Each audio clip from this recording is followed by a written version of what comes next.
வணக்கம் நண்பர்களே, இது உங்கள் குரு சிஷ்யன் கல்வி சேனல் வழங்கும் GSK easy English structural words part 3 possessive pronouns. கட்டமைப்பு சொற்கள் 3. ஆங்கிலத்தை படிக்கும் பொழுது நிறைய வார்த்தைகளை நம்ம அடிப்படையாக தெரிஞ்சு வச்சிருக்கணும். இந்த அடிப்படையாக தெரிந்திருக்க வேண்டிய வார்த்தைகளை தான் நம்ம என்ன சொல்றோம்னா ஸ்ட்ரக்சரல் வேர்ட்ஸ் அப்படின்னு சொல்றோம். இந்த ஸ்ட்ரக்சரல் வேர்ட்ஸ்ல முதலாவதா பார்க்க போறது மைன். மைன் அப்படின்னா என்ன அர்த்தம் அப்படின்னா என்னுடையது. இந்த பேனா என்னுடையது, இந்த புத்தகம் என்னுடையது, அந்த மாதிரி நம்ம சொல்லுவோம். The red pen is mine. அந்த சிவப்பு நிற பேனா என்னுடையது. The white car is mine. வெள்ளை நிற மகிழுந்து என்னுடையது அப்படின்னு சொல்றோம். அப்ப என்னுடையதுன்னு சொல்றதுக்கு மைன் அப்படிங்கிற வார்த்தையை நம்ம பயன்படுத்தணும்.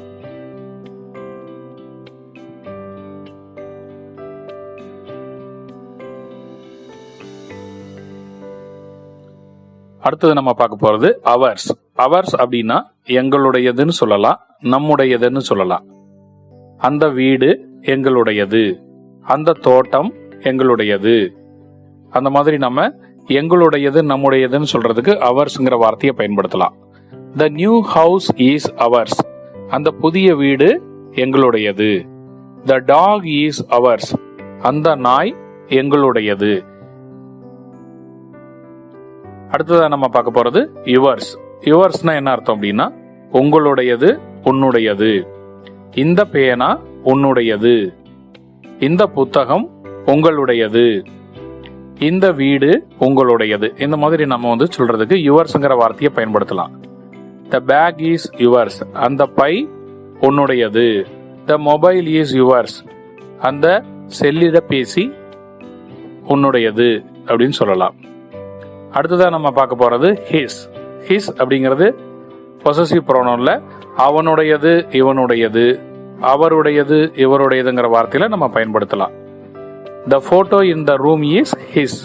அந்த அறையில் மாட்டி இருக்கக்கூடிய புகைப்படம் அவனுடையது. The book on the table is his. மேஜையின் மேலே உள்ள புத்தகம் அவனுடையது. ஆக அவனுடையது என்பதை சுட்டிக்காட்ட ஹிஸ்ங்கிற வார்த்தையானது பயன்படுது. அடுத்தது ஹர்ஸ். ஹர்ஸ்ங்கிறது பார்த்தோம் அப்படின்னா அவளுடையது, இவளுடையது. பெரியவங்களா இருந்தா அவருடையது, இவருடையதுன்னு சொல்றதுக்கு ஹர்ஸ்ங்கிற வார்த்தையை நம்ம பயன்படுத்தலாம். The blue sari is hers. நீல நிற புடவை அவளுடையது. The book is hers. அந்த புத்தகம் அவளுடையது. இப்ப அவளுடையது என்பதை குறிப்பதற்கு ஹர்ஸ் என்ற வார்த்தையானது பயன்படுகிறது. அடுத்ததான் நம்ம பார்க்க போறது இட்ஸ். இட்ஸ்னா என்ன அர்த்தம் அப்படின்னா அதனுடையது அல்லது இதனுடையது என்று பொருள்படும். அடுத்ததான் நம்ம பார்க்க போறது பாத்தீங்கன்னா தேயர்ஸ். தேயர்ஸ் அப்படின்னா அவர்களுடையது, இவர்களுடையது, அவைகளுடையது அல்லது இவைகளுடையதுங்கிறத குறிப்பிடலாம். The vehicle is theirs. அந்த வண்டி அவர்களுடையது. The car is theirs. இந்த கார் இவர்களுடையது. இப்படி ஒரு பொருளை சுட்டி காட்டி அது யாருடையது என்பதை குறிப்பிடுவதுதான் இந்த பொசசிவ் ப்ரோனவுன்ஸ். மைன் அப்படின்னா என்னுடையது. ஹர்ஸ் அவளுடையது, அவருடையது, இவளுடையது, இவருடையதுன்னு சொல்லலாம். அவர்ஸ்னா எங்களுடையது, நம்முடையது. யுவர்ஸ் அப்படிங்கிறது உங்களுடையது, உன்னுடையது. தேயர்ஸ்னா அவர்களுடையது, இவர்களுடையது, அவைகளுடையது, இவைகளுடையது.